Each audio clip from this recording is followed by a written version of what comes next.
왜 퓨처 아카데미는 공부보다 먼저 뇌의 본능을 가르치는가? 부모님들은 아이가 공부하지 않는 모습을 보면 이렇게 말합니다.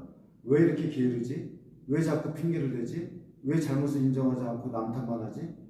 그런데 저는 아이들에게 가장 먼저 이렇게 가르칩니다. 너만 이상한 게 아니라 원래 인간의 뇌가 그렇다. 우리의 뇌는 기본적으로 쾌락을 추구합니다. 힘든 일보다는 편한 일을 선택하고 지금 당장 즐거운 것을 원하며 에너지를 많이 사용하는 일을 피하려고 합니다. 그래서 저희는 줄여서 쾌락 추구 거짓말쟁이 게으름뱅이다. 그 말부터요. 그러니까 공부보다 휴대폰이 좋고 운동보다 침대가 좋고 독서보다 짧고 자극적인 영상이 좋은 이유가 바로 이런 것 때문이거든요. 쾌락 추구 거짓말쟁이 게으름뱅이기 때문에. 우리의 뇌는 생존을 위해 가능하면 에너지를 적게 쓰는 방향으로 움직이도록 발달해 왔습니다. 그래서 저는 이렇게 강한 표현을 쓰는 겁니다. 우리의 뇌는 쾌락을 추구하고 게으르며 때로는 거짓말쟁이와 같다고. 하기 싫은 일을 피하기 위해 그럴듯한 이유를 만들어내기 때문입니다. 오늘은 컨디션이 좋지 않아요. 내일부터 제대로 할게요. 선생님이 설명을 못해서 그런 거예요. 친구 때문에 집중을 못했어요. 나는 원래 수학머리가 없어요. 처음에는 단순한 핑계였지만 계속 반복하면 아이 자신도 그 말을 진실하고 믿게 됩니다.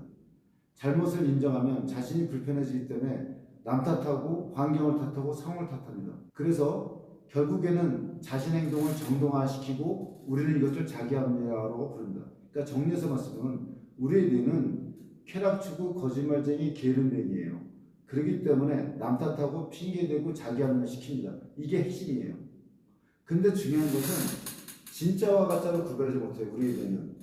그렇기 때문에 잠기암시 자기 체면 그리고 환경의 노예입니다. 세 가지의 노예예요. 자기 암시, 자기 체면 그리고 환경의 노예. 요거를 확실히 알고 계셔야 됩니다. 지금 동영상을 보고 계시면 필기하세요. 우리의 뇌는 쾌락 추구 거짓말쟁이 게으름뱅이다. 그래서 남 탓하고 핑계대고 자기 합리화를 시킨다. 그러나 우리가 행운인 것은 진짜와 가짜를 구별하지 못한다. 그렇기 때문에 자기 암시, 자기 체면, 환경의 노예다. 이것을 먼저 머릿속에 깊게 박아놓고 재설명을 들으세요. 문제는 아이가 자기 합리화를 반복할수록 성장할 기회를 잃는다는 겁니다. 자신에게 문제가 없다고 생각하는 사람은 자신을 바꿀 필요도 느끼지 못하기 때문입니다. 그래서 퓨처 아카데미에서는 공부보다 먼저 자신의 뇌가 어떻게 핑계를 만들고 어떻게 편한 길로 자신을 끌고 가는지를 이야기합니다. 자신의 뇌를 이해해야 자신의 뇌에 끌려다니지 않을 수 있기 때문입니다. 아까 말씀드린 그 부분, 다행스러운 점, 우리의 뇌는 우리가 반복해서 생각하고 말하고 행동하는 것에 큰 영향을 받습니다.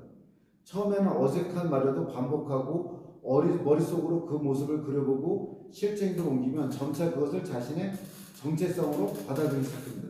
그래서 자기 암시가 중요한 거거든요. 나는 원래 게으른 사람이라고 반복하면 게으른 행동을 정당화하게 돼요.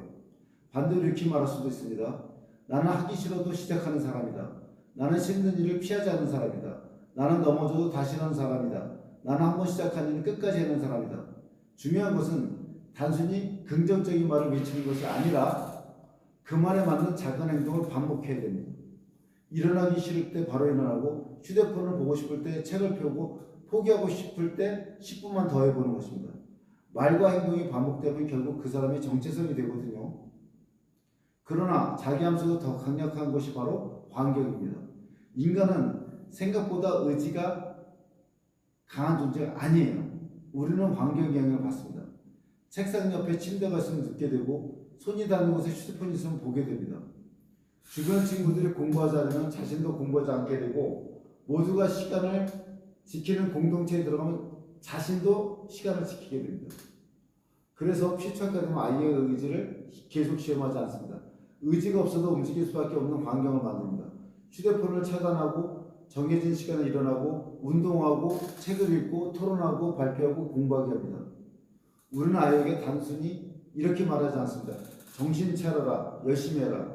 정신을 차릴 수밖에 없는 장소를 만들고 열심히 할 수밖에 없는 생활 구조를 만듭니다. 그리고 그 환경 안에서 퓨처 아카데미가 가장 중요하게 가르치는 것이 있습니다. 바로 의도적 불편함입니다. 인간의 뇌는 힘든 것과 편한 것 중에서 무조건 본능적으로 편한 걸 선택합니다. 지금의 즐거움과 나중에 보상이 있으면 지금의 즐거움을 선택합니다.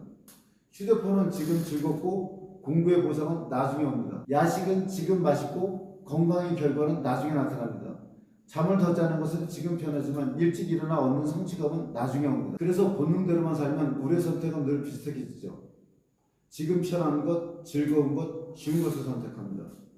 그러나 성공한 사람은 반대로 선택합니다.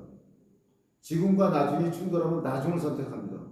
편한 것과 쉬운 것이 충돌하면 필요한 불편함을 선택합니다. 물론 무조건 고통을 찾아가는 의미는 아닙니다.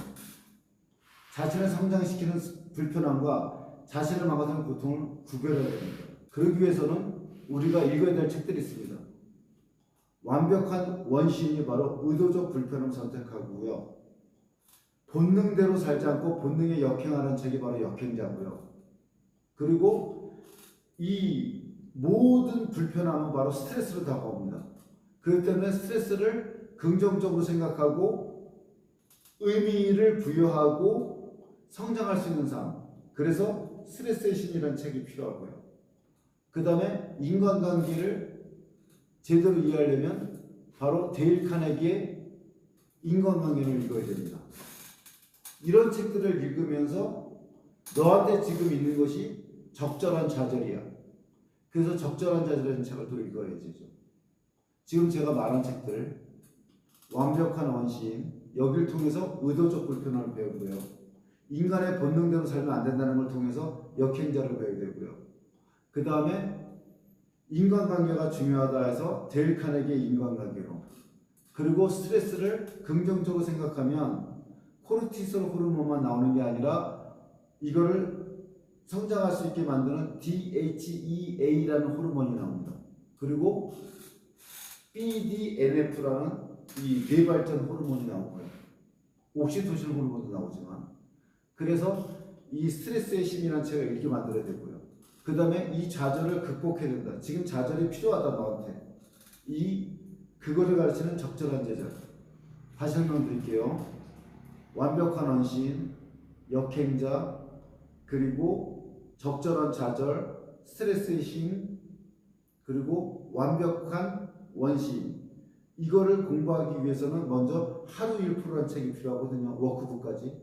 그래서 총 6권의 책을 내 것으로 만들고 그리고 나서 공부합니다.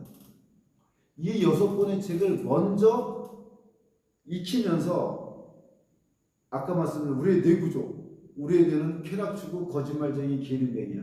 그렇기 때문에 남 탓하고 핑계대고 자기 합리화시켜.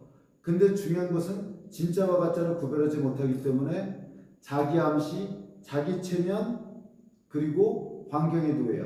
먼저 환경을 만들어주고 자기 암시나 자기 체면을 긍정적으로 만들어줘서 혼잣말을 할 수 있게끔.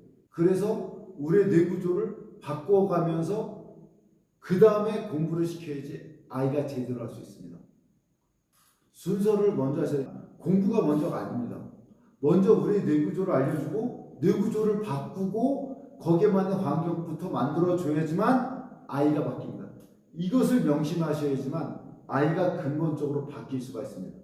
명심하세요. 우리의 뇌구조가 먼저고 뇌구조를 바꿀 수 있는 환경과 뇌구조를 바꿔가면서 아이의 공부를 시켜야 된다는 거. 이게 순서가 바뀌면 절대 아이는 안 바뀝니다. 이 과정을 통해서 디지털도 멀리하고 독서와 운동 두 트랙으로 나가야 됩니다. 그러지만 아이가 성공합니다. 먼저 아이가 그 무리에서 떼어내야 되고 디지털에서도 떼어내야 되고 뇌구조부터 가르치세요. 그래야지 아이가 바뀝니다.